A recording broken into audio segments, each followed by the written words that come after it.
نصاب تعلیم اور درسی کتابوں کا آپریشن بھی جاری ہے۔ وانا میں بہنے والا لہو دکھائی دے رہا ہے اور ہلاکتوں کا اندازہ ہو رہا ہے، لیکن اسلام آباد کی وزارت تعلیم میں جاری آپریشن کے اثرات و نتائج آنے والے برسوں میں ظاہر ہوں گے۔ اسلامی فکر نظریہ پاکستان اور تہذیبی اقدار کے پرانے دشمن اپنے مہلک اوزاروں کے ساتھ سرگرم ہیں۔ انتہا یہ ہے کہ پاکستان اور بھارت کے مشترکہ نصاب کی باتیں ہونے لگی ہیں، اور اس ظلم عظیم کو تو کوئی نام بھی نہیں دیا جا سکتا کہ اسلامی جمہوریہ پاکستان کے تعلیمی نصاب سے اللہ کے کلام اور رسول اللہ کے فرمودات مقدس کو بھی خارج کر دیا جائے، اور اس نظریے کی تعلیم و تدریس ممنوع قرار دی جائے جو پاکستان کی تخلیق کا سبب بنا اور جو اس کی بقا اور استحکام کا ضامن ہے۔ نظریے کی فصل گرا دی جائے تو پاک بھارت سرحد کے معنی و مفہوم بدل کر رہ جائیں گے۔ کبھی سوچا ہے کہ ہمارے تعلیمی نصاب میں جذبہ جہاد کو مٹانے کی تلقین کرنے والے ایک طرف افغانستان سے تربیت یافتہ مسلح گوریلے بلوچستان اور قبائلی علاقوں میں بھیج رہے ہیں، گریٹر بلوچستان اور سندھو دیش کی درپردہ پشت پناہی ہو رہی ہے، دوسری طرف جلندھر کے قریب پاکستان کو 2 لخت کرنے کا اعلان کرتے ہوئے بھارتی مسلح افواج کی مشقیں ہو رہی ہیں۔ جناب صدر، پاکستان میں گزشتہ 58 سال سے ہر سطح پر اذکار رفتہ نصاب پڑھایا جا رہا ہے اور نصاب کی تبدیلی کی ضرورت ہر جگہ ہے، لیکن ہمارے حکمرانوں نے نصاب کی تبدیلی کی جو مثالیں قائم کی ہیں وہ مذہبی اور قومی حوالے سے شرمناک اور خطرناک ہیں۔ انہوں نے اسلامیت کے نصاب سے جہاد سے متعلق آیات خارج کروائی ہیں، انہوں نے اسلامیت کے نصاب کو فرقہ وارانہ دائر میں دھکیلا ہے، طریقہ نماز تک کو متنازع بنایا ہے، اور بلا شبہ یہ کام مغرب کا کوئی ایجنٹ ہی کر سکتا ہے۔ ہمارے حکمرانوں نے مطالعہ پاکستان سے متعلق نصاب کو بھی نہیں بخشا، انہوں نے قومی ہیروز اور قومی تحریکات پر وار کیا ہے اور ایک سیکولر ذہنی سانچے کے نصاب کا حصہ بنانے کی کھلی سازش کی ہے۔ یہ سازش کافی حد تک کامیاب رہی ہے۔ دنیا کے مقابلے کی خواہش خوب ہے، لیکن ہمارے حکمران تو دنیا کے مقابلے کی بجائے اس کے آگے ہتھیار ڈالنے پر یقین رکھتے ہیں۔ تاہم اگر ہمیں دنیا کا مقابلہ کرنا ہے تو اپنے دین اور اپنے تہذیب کی اقدار کی بنیاد پر ہی یہ کام کیا جا سکتا ہے، اور اگر ہم نے اپنے عقائد اور اقدار کو ہی ترک کر دیا تو پھر ہمیں دنیا کے مقابلے کی ضرورت ہی نہیں رہ جائے گی۔ علامہ اقبال اور مولانا مودودی نے جدید مغربی علوم کی سیکولر بنیادوں کو مسترد کیا ہے۔ علامہ اقبال نے قانون کے دائرے میں اپنی دنیا پیدا کرنے کی راہ دکھائی ہے۔ چنانچہ نصاب تعلیم پر کوئی قوم سودے بازی نہیں کر سکتی۔ نصاب تعلیم بدل گیا تو ہماری نسلیں بدل جائیں گی، ہم کچھ سے کچھ ہو جائیں گے۔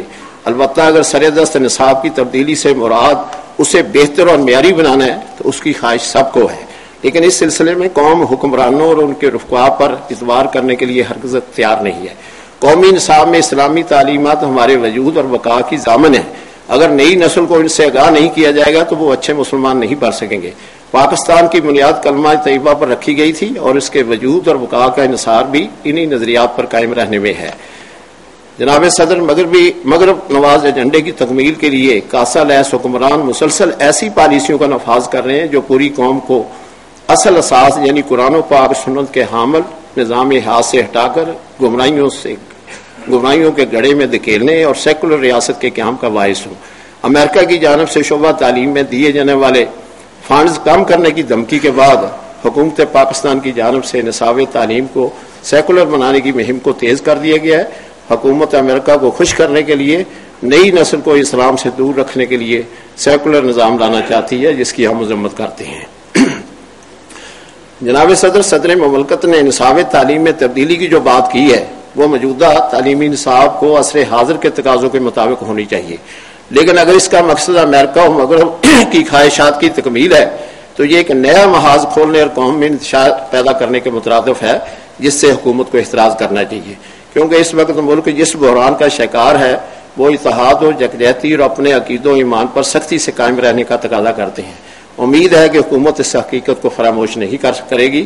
ہمارا حکومت سے مطالبہ ہے کہ وہ نصاب کی تبدیلی کے لیے ورکنگ پیپر تیار کر کے عوام کے سامنے پیش کرے، کیونکہ حکمرانوں اور عوام کی سوچوں میں زمین و آسمان کا فرق ہے۔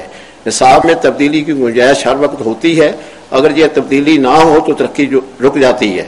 تاہم اس ضروریات کا تعین ماہرین تعلیم کرتے ہیں، سیاستدان نہیں۔ اگر پاکستان کو ترقی یافتہ ممالک کی سامنے شامل کرنا ہے تو طبقاتی نظام تعلیم کو ختم کیا جائے اور جو بھی ارتقائی عمل شروع ہو وہ ہمارے نظریات، ثقافت اور ضرورت کے مطابق ہو۔ نصاب کی تیاری کے سلسلے میں پوشیدہ حکمت عملی نے عوام کو بدگمانی کا شکار کر دی ہے۔ دراصل جس امریکن تھنک ٹینک کی وجہ سے دین اور مذہب کو نصاب سے نکالا جا رہا ہے وہ امریکن ورکنگ پیپر کا حصہ ہے۔ ہمارا حکومت سے مطالبہ ہے کہ نصاب تعلیم کی فیصلہ سازی کے اختیارات تعلیم ماہرین کو دیے جائیں۔ باہر سے ڈکٹیشن لینے والی این جی او اور کسی غیر ملکی حکومت کے اشارے پر مرتب کردہ نصاب پرائیویٹ سیکٹر قبول نہیں کرے گا۔ پرائیویٹ سیکٹر سے مراد ہمارے آل پاکستان پرائیویٹ اسکول مینجمنٹ ایسوسی ایشن ہے۔ نصاب تعلیم کے لیے قومی کمیشن قائم کیا جائے جس میں ماہرین تعلیم، دانشور، صحافی، علماء کرام اور سائنسدان اور صنعت کار شامل ہوں۔ میں آپ کا بہت شکر گزار ہوں کہ آپ نے میرا یہ مقالہ سنا۔ السلام علیکم۔ اب میں صدر مجلس سے درخواست کرتا ہوں کہ وہ اپنا صدارتی خطبہ ارشاد فرمائیں۔ اما بعد فقد قال اللہ تبارک و تعالی حاکیا عن ابلیس لعنہ اللہ کما ورد فی سورۃ النساء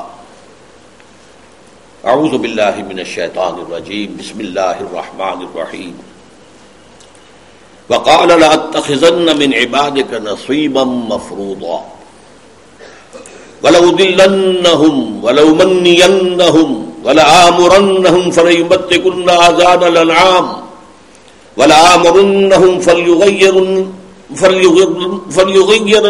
خلق الله ومن يتخذ الشيطان وليا من دون الله فقد خسر خسرانا مبينا يعدهم ويمنيهم وما يعدهم الشيطان إلا غرورا صدق الله العظيم رب اشرح لي صدري ويسر لي أمري واحلل عقدة من لساني يفقهوا قولي اللهم ربنا ألهمنا رشدنا واعذنا من شرور أنفسنا اللهم أرنا الحق حقا وارزقنا اتباعه وأرنا الباطل باطلا وارزقنا اجتنابه۔ معزز حاضرین و خواتین اور محترم مہمانان گرامی، السلام علیکم ورحمۃ اللہ وبرکاتہ۔ میری اس وقت کی گفتگو کے دو حصے ہیں، ایک بطور صدر اور دوسرے خود میری اپنی کچھ گفتگو۔ اس اجلاس کی صدارت کرتے ہوئے سب سے پہلے ہم نے ڈاکٹر ظہور احمد اظہر صاحب کی گفتگو سنی۔